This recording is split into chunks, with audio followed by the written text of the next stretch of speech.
The nation's top NUKE envoy is in Washington for talks on North Korea with his American counterpart.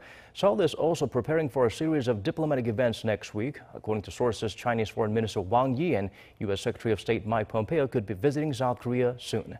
Yoon Jung-min reports.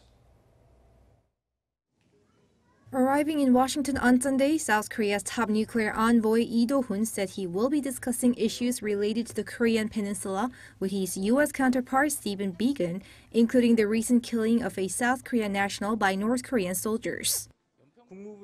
Since the U.S. State Department says it fully supports the South Korean government on this particular issue, we'll focus on how we can work together.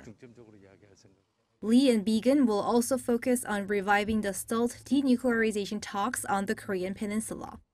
On Monday, Seoul's foreign ministry said it held talks for disarmament and non-proliferation with U.S. Special Presidential Envoy for Arms Control, Marshall Billingsley, who is visiting Seoul for 2 days. Next week, U.S. Secretary of State Mike Pompeo is expected to visit South Korea and Japan to bolster Washington's alliances in the Greater Pacific region against China ahead of the U.S. presidential election.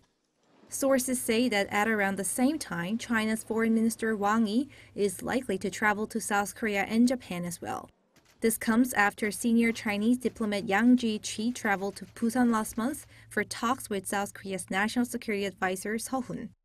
With the ongoing conflict between the United States and China, obviously China wants to hear the allies' position on the particular issue, because Pompeo hasn't visited these two allied countries in a while, and obviously they would like to get some information directly from each ally.